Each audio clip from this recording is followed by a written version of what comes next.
శంషాబాదు లేదంటే ఒక జూబ్లీహిల్స్ తమ్ముళ్ళు అట్లాగే మీడియా మిత్రులు పేరు పేరున అందరికీ నమస్కారం.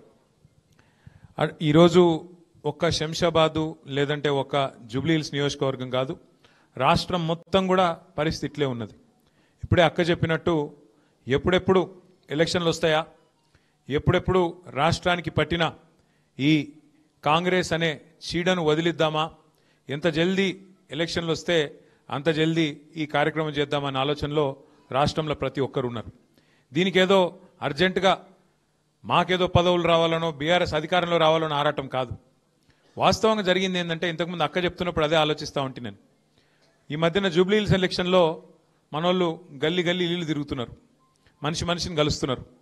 ఎక్కడ పోయినా ఒకటే బాధ, ఒకటే మాట చెప్తున్నారు. నిన్న ఒక అమ్మని చూసిన నేను, వెంగళరావు నగర్ బస్తీ అనుకుంటా, అక్కడ వెంగళరావు నగర్ డివిజన్లో తిరుగుతుంటే ఆ అమ్మ బయటకు వచ్చి చెప్తున్నది, ఈయన ఏమంటా వచ్చిండో కానీ నేను కూడా రియల్ ఎస్టేట్ చేస్తా, నేను ప్లాట్లు అమ్ముతా ఉంటా, కొంత బిజినెస్ చేస్తుంటా, ఈయన ఏమంటా వచ్చిండో కానీ 78 లక్షలకు అమ్మిన ఫ్లాటు ఇవాళ 35 లక్షలకు అమ్ముడు పోతున్నది అనే మాట అమ్మ చెప్తా ఉన్నది. ఈయన వచ్చినాక మొత్తం రియల్ ఎస్టేట్ మొత్తం నాశనం అయినది అని చెప్తా ఉన్నది. ఒక్క హైదరాబాద్ రంగారెడ్డి కాదు ఈ పరిస్థితి. మీకు 2 ఉదాహరణలు చెప్తా నేను మొన్న సిరిసిల్ల పోయినా, అదే పెళ్ళి ఉంటే పోయినా, లగ్గానికి పోయినాక అక్కడ కొద్దిసేపు తినేటప్పుడు మాట్లాడుతున్నాం. ఆ సిరిసిల్ల పట్టణం అంటుకొని కొంత డెవలప్మెంట్ అయింది, జిల్లా కేంద్రం అయినాక భూముల ధరలు కూడా పెరిగినిండే.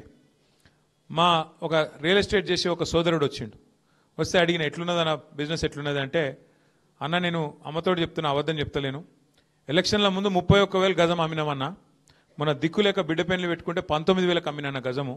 వాస్తవం చెప్తున్నా నీకు, అబద్ధం చెప్తలేను. ఇక కొనేటోడు ఎవడో కూడా కొనేటోడు చూడు అదే ఎక్కువ అన్నట్టు అయిపోయింది పరిస్థితి, ఇప్పుడు అంత దారుణంగా ఉందని చెప్పిండు. ఆంచెల్లి మళ్ళీ ఎర్రోల శ్రీనివాస్ అని చెప్పి మన SC/ST కమిషన్ మాజీ చైర్మన్, ఆ తమ్ముడు వల్ల నాయన చనిపోతే పరామర్శకు అక్కడ పోయినా. ఆ ఊరు పక్కన సెందులాపూర్ అని ఉంటుంది, గంగపురం పోయినా, గంగపురంకి వెళ్ళి పక్కన సెందులాపూర్ అని ఒక ఊరు ఉంటుంది. ఆ సెందులాపూర్ అనే ఊరి కాడ ఆగితే అక్కడ రైతులు వచ్చినారు కొంతమంది. వాళ్ళని అడిగితే ఏం పరిస్థితి ఎట్లున్నది అంటే, ఇక ఈడ ప్రాజెక్ట్ వచ్చింది, నీళ్ళు వచ్చినాయి, వ్యవసాయం అయితే నడుస్తున్నది, నీళ్ళు ఇదివరకు లేకుండా ఇప్పుడు కేసీఆర్ వచ్చినాక నీళ్ళు వచ్చినాయి, కాళేశ్వరం వచ్చింది, నీళ్ళు వచ్చినాయి. కానీ కేసీఆర్ ఉన్నప్పుడేమో 50 లక్షల ఎకరం పోయింది, ఇప్పుడు మొన్న 4 రోజుల కిందట బేరం అయింది 21 లక్షల ఎకరం అమ్మినామన్నా. ఇక మీకు అదే పొలం, వేరేది కూడా కాదు, అదే పొలం 50 లక్షలకు అడిగినరు, అప్పుడు అమ్మలేదు. ఇంకా మస్తుగా వస్తుంది, మళ్ళీ కేసీఆర్ వస్తాడు, ఇంకా పెరుగుతుంది అని చెప్పి అనుకున్నాము.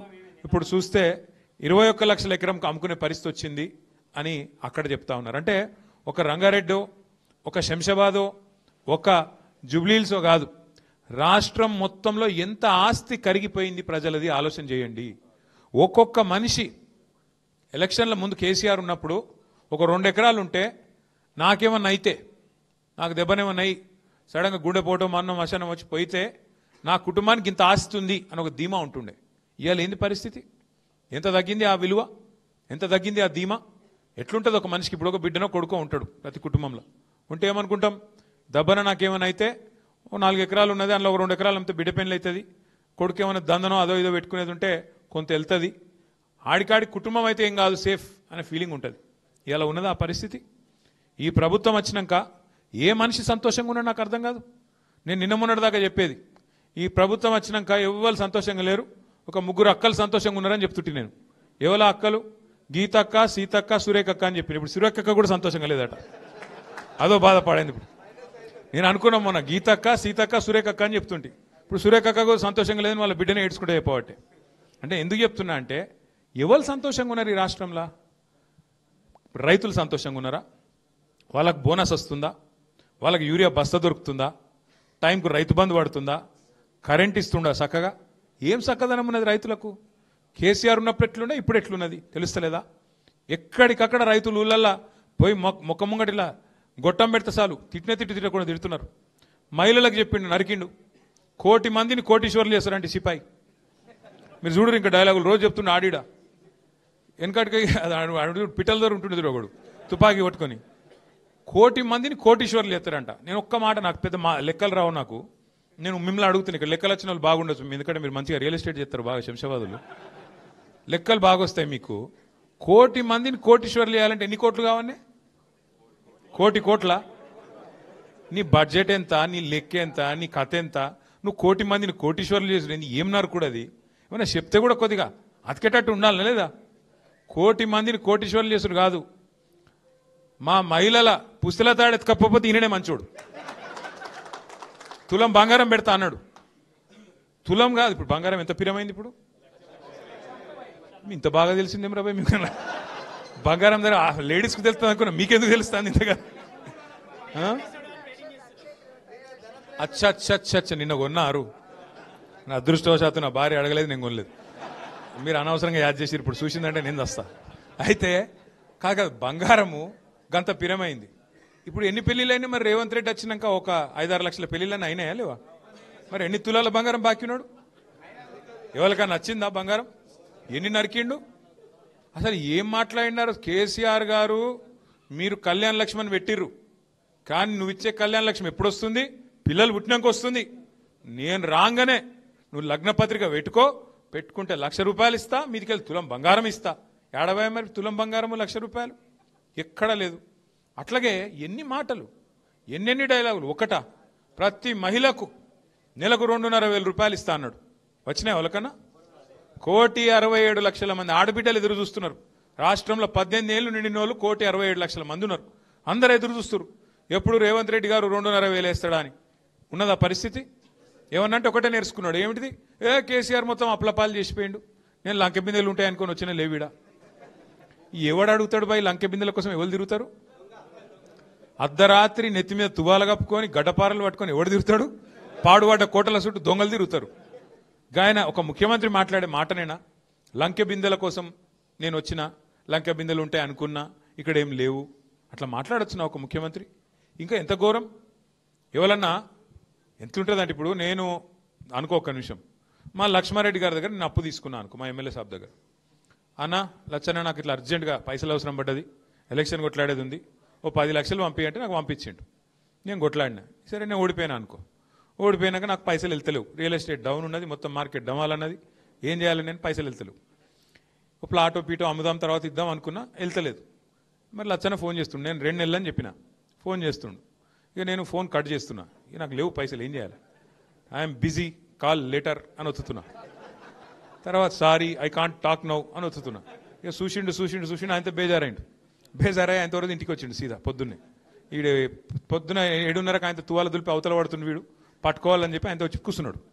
నిజంగా నేను నిజాయితీ గల్లోనంటే ఏం చెప్తాను నేను? అన్న దండం పెడతాను, ఏమనుకోకే, జర వెళ్తలేవు పైసలు, రియల్ ఎస్టేట్ బాగాలేదు, రేవంత్ రెడ్డి వచ్చినాక నాశనమైంది, జర్రా ఇంకొక 2 నెలలు టైం ఇయ్యు, మితితో కడతా, ఏమనుకో, కావాలంటే నిన్న రూపాయి మితి ఇచ్చినప్పుడు ₹2 పెంచు, కానీ ఇస్తా అని బతిలాడుకుంటాం, అంతేనా? నిజాయితీ గల్లోడైతే గట్లుంటుంది కథ. రేవంత్ రెడ్డిని కూడా ప్రజలు ఏమడుగుతున్నారు, ఉద్యోగులు ఏమడుగుతున్నారు? మా డిఏలు ఏంది, మా పిఆర్సీ ఏందని అడుగుతున్నారు. మహిళలు ఏమడుగుతున్నారు? 2,500 ఎప్పుడు ఇస్తామని అడుగుతున్నారు. మనమేం అడుగుతున్నాం? ప్రతిపక్షం కాబట్టి 6 గ్యారంటీ లాంటివి, 100 రోజులు లాంటివి, ఏమైందిరా నాయన 750 రోజులు అయిపోయా, ఏమైంది అని అడుగుతున్నాం. రేవంత్ రెడ్డి ఏమంటుండు? ఏం చేస్తారు బా, మీరు నన్ను కోసుక తింటారా? ఆయన కోసుక తింటారా అనట. ఆయన ఉన్న సేపా జామకాయన కోసుక తినడానికి ఏమిటిది? ఆయన కోసుక తింటారా? అదొక్కటే కాదు, ఇంకొక గలీజ్ మాట. ఎంత గలీజ్ అంటే, నాకు కేసీఆర్ మొత్తం అప్పులపాలు చేసిపోయిండు కాబట్టి లేవు.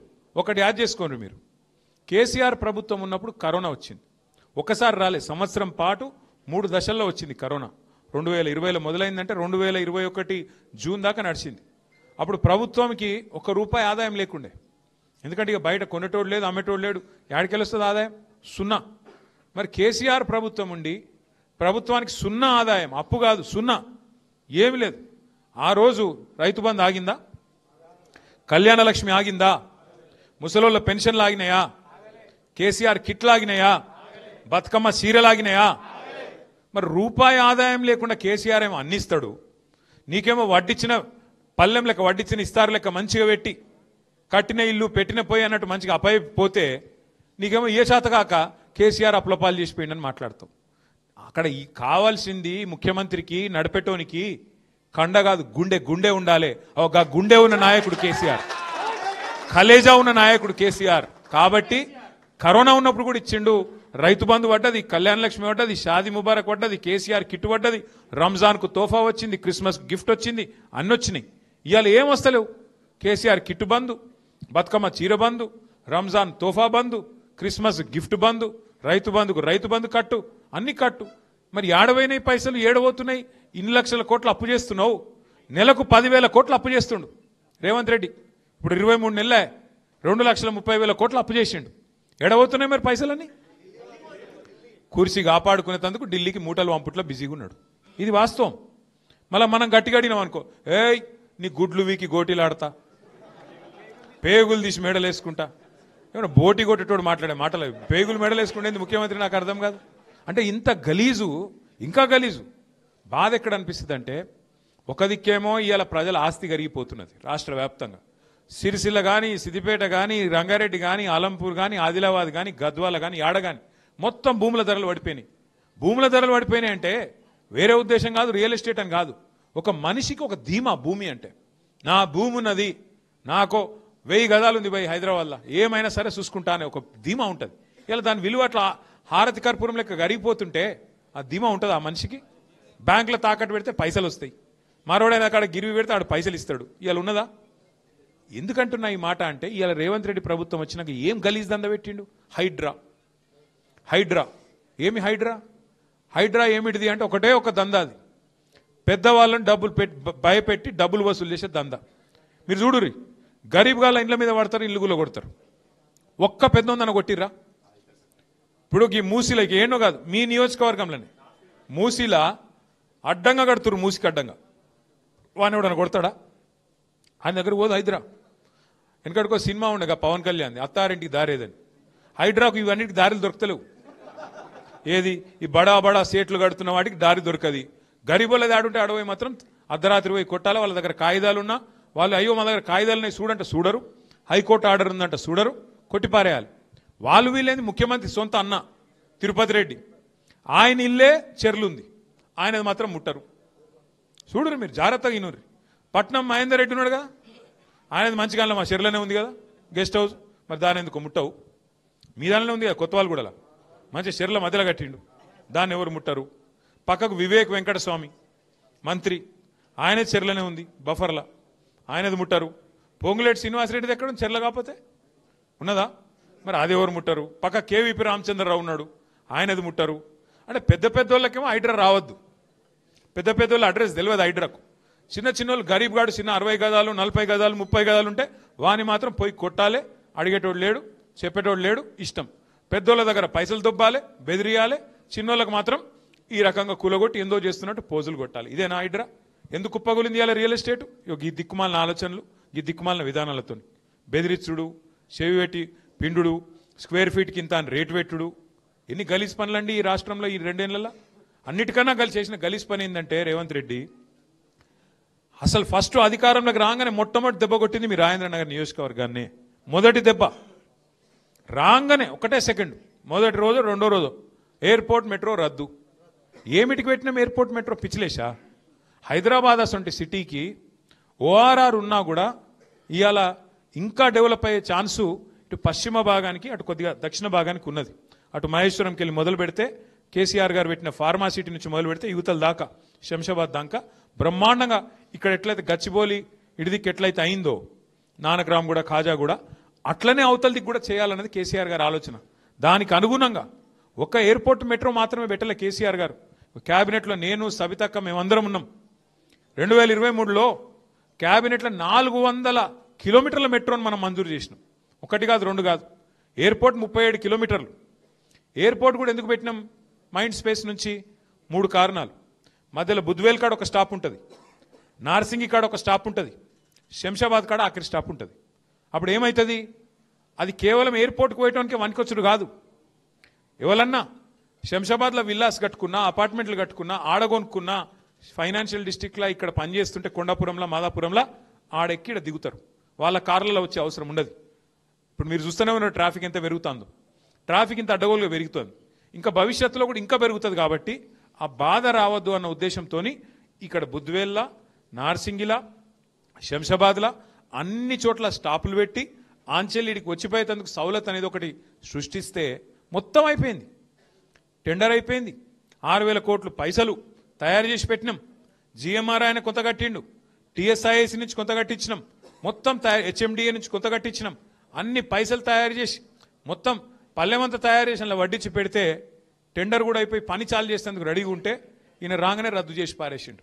ఎందుకు రద్దు చేసినవా అంటే ఆయనకు ఒక అనుమానం అట, నాకేమో భూములు ఉన్నాయట మధ్యలో, ఇక నాకు భూములు ఉన్నాయట, నా మీద కోపంతో దాన్ని రద్దు చేసిండు. ఎగిసొంటోడు ముఖ్యమంత్రి, ఏం చెప్పాలి?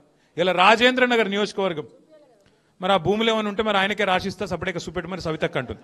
నేను రేవంత్ రెడ్డి గారికి బంపర్ ఆఫర్ ఇస్తున్నా, నా భూములు ఎక్కడున్నాయో చూపెట్టదా, నీకు దండం పెడతా, నాకు కూడా ఎరకలేదు. మరి ఈ కంపెనీ నాదే అంటాడు, ఆ కంపెనీ నాదే అంటాడు, ఈ బిల్డింగ్ నాదే అంటాడు, ఆ బిల్డింగ్ నాదే అంటాడు. 2 ఏళ్ళకెళ్ళి జల్లడబడుతుండు.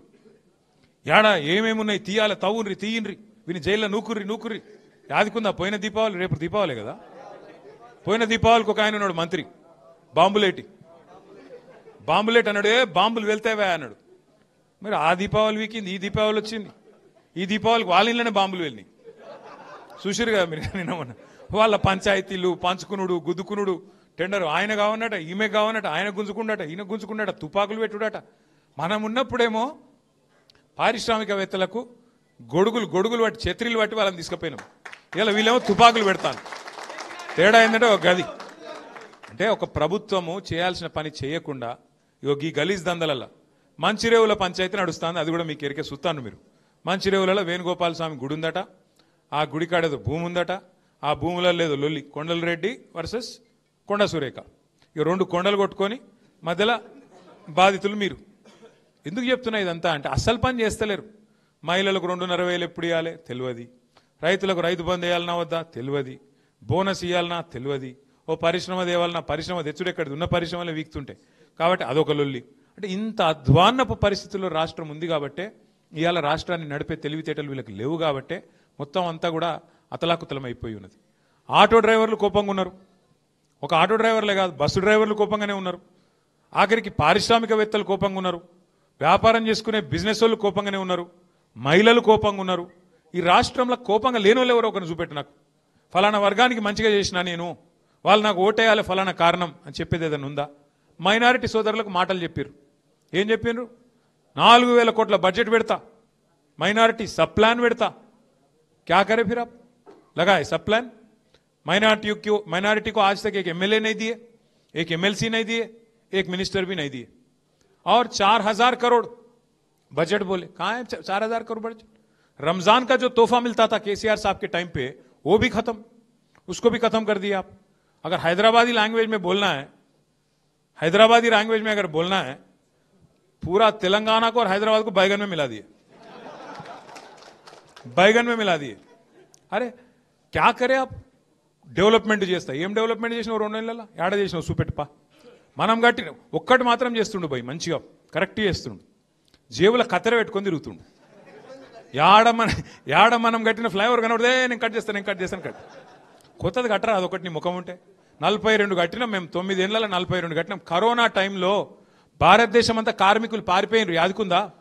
అందరు పాపం తోవ పట్టుకొని నడుచుకుంటూ పోయినారు 100 కిలోమీటర్లు. ఒక్క హైదరాబాద్లోనే 42 కొత్త రోడ్లు కార్మికులను పట్టుకొని రిక్వెస్ట్ చేసి కరోనా టైంలో 42 కొత్త రోడ్లు వేసినాం. మీరు మళ్ళీ ఇళ్లకి వెళ్ళి బయటకు వచ్చే వరకు కొత్త రోడ్లు చూపెట్టింది తెలంగాణ ప్రభుత్వం. ఒక కమిట్మెంట్ ఉంటే గట్ల పని చేస్తారు. నువ్వేం చేస్తున్నావు? ఉన్న రోడ్లకు పొక్కలు కూడా ఉడుస్తలేడు, చెత్త తీసేవాడు లేడు, ఆటో వాడు టైంకు రాడు, కరెంటు చక్కగా రాదు. ఇప్పుడు కొత్తగా మంచి ఇళ్లకు బిల్లులు వస్తున్నాయి. హైదరాబాద్లో రాజేంద్రనగర్లో కేసీఆర్ గారు ఫ్రీ వాటర్ ఇస్తే జూబ్లీ హిల్స్లో నువ్వు వచ్చినాక ఇప్పుడు వాటర్కు బిల్లులు కట్టమని చెప్పి బిల్లులు పంపుతున్నావు ఇంటికి. కరెంటు చక్కగా వస్తలేదు, అధ్వానపు పరిస్థితున్నది. అందుకే నేను మిమ్మల్ని కోరేది, 2 ఏళ్లలో ఏం చేయనోడు ఇంకేదో 2 నెలలు నాకు అవకాశం ఇస్తే ఇంకేందో చేస్తా.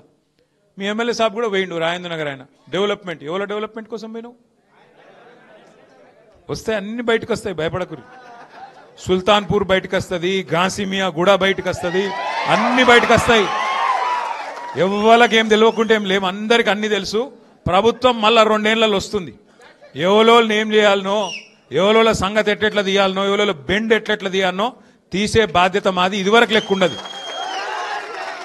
ఎవల డెవలప్మెంట్ కోసం పోయినావు, ఏమిటికి పోయినావు, ఏం ఆశించిపోయినావు, ఏం కథలు పడుతున్నావు, ఫైమ్ గాడు ఏం చేస్తుండో, ఎవడేం చేస్తుండో అన్నిరికే అందరి జాతకాలు తెలుసు. ఎవడెవడేం చేస్తుండో మాకు కూడా ఎరికే.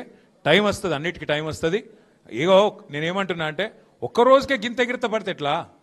ఒక్కరోజుకి ఒక్కసారి గవర్నమెంట్ రాగానే అడిమారి గుడి దెబ్బల గింత ఆగమవుతారు. సుతం పైన దేవుడు ఉన్నాడు, కింద ప్రజలు ఉన్నారు. మీరు తలుసుకుంటే ఎంత పెద్ద పోటుగాడైనా ఎక్కడికి పోవాలన్నా గాడికే పోతాడు. ఇవాళ రాష్ట్రం మొత్తం ఒకటే ఉన్నది, అందరి ఆలోచన కేసీఆర్ గారు తిరిగి ముఖ్యమంత్రి కావాల్సిందే, తెలంగాణ మళ్ళీ పట్టాలు ఎక్కాల్సిందే. తప్పకుండా జరుగుతుంది, తప్పకుండా జరుగుతుంది. మా ఎల్లన్న లాంటి పెద్ద మనుషులు, అంజుబాబు లాంటి యువకులు, అట్లాగే మా పల్లవి లాంటి ఆడబిడ్డ, మా తమ్ముడు, మా షఫీ గారి నాయకత్వంలో చాందు, మహమూదు, ఇంకా 100 మంది మైనారిటీ పిల్లలు, ఒక్కరిద్దరు కాదు, రాష్ట్ర వ్యాప్తంగా ఇవాళ కులాలకు మతాలకు అతీతంగా అందరూ కోరుకుంటున్నది ఒకే ఒక్క ఆలోచన, కేసీఆర్ గారు తిరిగి ముఖ్యమంత్రి కావాలి. మరి కేసీఆర్ తిరిగి ముఖ్యమంత్రి కావాలంటే ఏం చేయాలి? ఒకటే మీరు చేయాల్సిన పని, జూబ్లీ హిల్స్లో ఇవాళ మంచి మోకా దొరికింది. ధోకా చేసిన కాంగ్రెస్కు మరి మంచి మోకా దొరికింది మనకు దెబ్బ కొట్టేందుకు. మీకు కూడా అందరికి, ఇక్కడ వచ్చిన వాళ్ళందరికీ జూబ్లీ హిల్స్ వాళ్ళకి ఎట్లాగో ఓట్లు ఉంటాయి. అక్కడ జూబ్లీ హిల్స్ కానోళ్లకు చుట్టాలు ఉంటారు, మీకు అక్కడ దోస్తులు ఉంటారు, క్లాస్మేట్స్ ఉంటారు. దయచేసి ఇడిచిపెట్టకండి. ఇప్పుడు కింద కాంగ్రెస్కు బుద్ధి చెప్పకపోతే మళ్ళా దోసాలు తప్పించుకుంటారు వాళ్ళు. అంటే మీ రాజేంద్ర నగర్ ఎలక్షన్ కూడా బరాబర్ వస్తుంది, తొందరపడకూరు, జల్దీ వస్తుంది, పక్కా వస్తుంది, పక్కా వస్తుంది, ఏం అనుమానం లేదు. ఇడిచిపెట్టాం, మళ్ళా సుప్రీంకోర్టు కోతాం. స్పీకర్ సార్ ఏమైనా అటు ఇటు చేస్తే కూడా ఇడిచిపెట్టాం. మేము దోస్తానా లోపల చూసుకుంటామని అవి నడువాయిడ బరాబర్. మన పార్టీ అవు మొన్న మీ ఎమ్మెల్యే గారు పోయి అడిచినట్ట కదా, మన పార్టీలోనే ఉండేట కదా. మరి ఏమా వెళ్ళన్నా, మరి మన పార్టీలో ఉంటే ఇడికి రాలేదేమే, రావాలి కదా, మరి నిన్ను ఆయనే చేసుకోవాలి కదా. అంటే ఎంత గలీజ్ అంటే పరిస్థితి, నువ్వు ఏ పార్టీలోనో కూడా చెప్పుకోలేవా? గంత ధైర్యం కూడా లేదా? ఇంకా ఎంత ఘోరం అంటే ఆయన ఒక ఆయన కడియం శ్రీహరి అనే పెద్ద మనిషి ఉన్నాడు, నేను చాలా నీతివంతునని చెప్పుకుంటాడు. ఆయన అడిగిరు మొన్న పోయి, ఏమని, ఏ పార్టీలోనో అని. నేను ఏడుండాలనో గాడినే ఉన్నా అంటే, ఈ మాటలు ఎందుకు? ఇంత రాజకీయం చేసి గిన్నిసార్లు గెలిచి గింత దరిద్ర పరిస్థితిని తెచ్చుకోవాలి? చెప్పు, నేను కాంగ్రెస్లో చేరినా అని చెప్పు. గంత భయం అవుతుంది ఎలక్షన్కి పోదామంటే? నువ్వు నిజంగానే అంత సిపాయి అయితే, నిజంగానే జనంలో నువ్వు ఏదో పీకి పందిరేసింది ఉంటే నువ్వు నీ రేవంత్ రెడ్డి రా, ఎలక్షన్లో పోదాం, చూసుకుందాంపా. ప్రజలు చెప్తారు కదా, రాజేంద్ర నగర్లో ఎవరేం చేసిర్రు, ఎవరెంత గొప్పోళ్ళు, ప్రజల్లో ఎవరికి అభిమానం ఉంది, ఎవరికి అభిమానం లేదు, ప్రజలు చెప్తారు. గదానికి భయపడి పదవి కోసం గింతగానమ్మా. ఆ గబ్బిలం కదా సూరు పట్టుకొని ఎలాడుతుంది చూడు, అట్లా పదవి పట్టుకొని సిగ్గు లేకుండా నేను బీఆర్ఎస్లోనే ఉన్నాను స్పీకర్కి చెప్తావు, బయట పోయి కాంగ్రెస్ కండువాలు కప్పుతావు. గిదేనా నీతి, గిదేనా రాజకీయం? చూస్తలేరా రాజేంద్ర నగర్లో అందరూ? అందుకే నేను అంటున్నా, ఎవరు డెవలప్మెంట్ కోసం పోయినో తెలుసు, కానీ మొదలు దెబ్బ ఇప్పుడు కొట్టే అవకాశం మీకు జూబ్లీ హిల్స్ వచ్చింది. రెండో దెబ్బ రాజేంద్ర నగర్లో కొడతామా, ఖైరతాబాద్లో కొడతామా, కొడదాం. మొదలు దెబ్బ జూబ్లీ హిల్స్లో కొట్టాలి.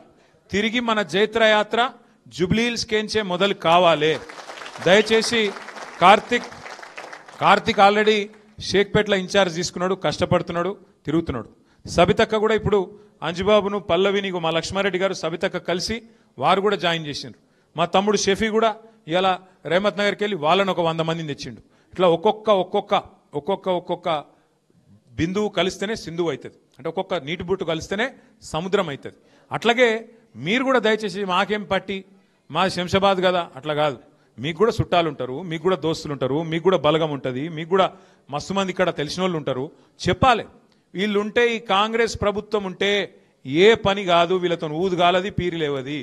వీళ్ళు ఇంకా ఇట్లే నడుచుకుంటూ పోతే ఇంకా అధ్వానం అవుతుంది రాష్ట్రము, రియల్ ఎస్టేట్ ఇంకా కుప్పగూలుతుంది.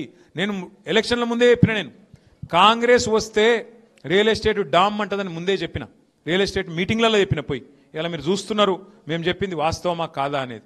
ఏ రకంగా పరిస్థితి ఉన్నదో ఇలా మాకంటే బాగా మీకే తెలుస్తున్నది. జూబ్లీ హిల్స్లో కాంగ్రెస్ ఓడిపోతేనే మహిళలకు 2,500 వస్తాయి. జూబ్లీ హిల్స్లో కాంగ్రెస్ ఓడిపోతేనే ముసలోళ్లకు 4,000 పెన్షన్ వస్తుంది. జూబ్లీ హిల్స్లో కాంగ్రెస్ ఓడిపోతేనే అరే టీఆర్ఎస్ గవర్నమెంట్ మళ్ళీ వస్తుందిరా భయ్ అని చెప్పి రియల్ ఎస్టేట్ కూడా లేస్తుంది.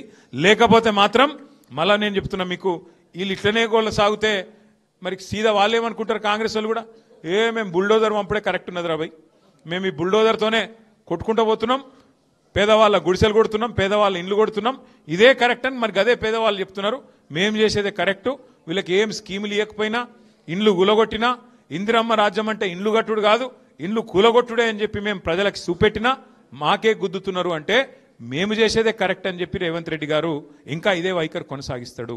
వీళ్ళకు బుద్ధి రావాలంటే, బీసీలకు మోసం చేసిరు. నేను నాకు గమ్మత్ అనిపించింది నిన్న చూస్తే, నిన్న బీసీ బంద్ అని చెప్పారు, మేము కూడా మద్దతు చెప్పినాం.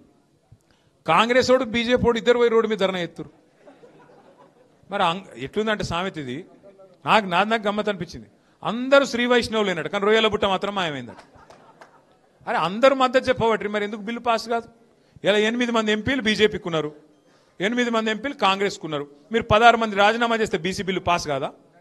పార్లమెంట్లో ఈ 8+8 రాజీనామా చేసి కూర్చుంటే పార్లమెంట్ కదలదా? మోడీ ప్రభుత్వం షేక్ కాదా? వాళ్ళకు ముందే మెజారిటీ లేదు మోడీ ప్రభుత్వానికి. ఒక 8 మంది బీజేపీ వాళ్ళు ఇక్కడ రాజీనామా పెట్టిరనుకో, మోడీ గారు షేక్ గాడు. 8 మంది కాంగ్రెస్ వాళ్ళు రాజీనామా చేస్తే రాహుల్ గాంధీ అరే ఎందుకు చెప్తురా అని పిలిచి మాట్లాడి బిల్లు పెడతాం రండి అన్నాడా? మరి మోసం చేస్తున్నందుకు నాకు అర్థం కాదు. ఇక్కడ రోడ్ల మీద ఏమో డ్రామాలు చేయాల్సిందేమో పార్లమెంట్లో, కానీ కాంగ్రెస్ బీజేపీ మద్దతు ఇస్తేయట ఇక్కడ ఇది రోడ్ల మీద. ఆడ మాత్రం మాట్లాడరు, ఏడ మాట్లాడినో గడ మాట్లాడరు, ఇక్కడ మాత్రం డ్రామాలు చేసి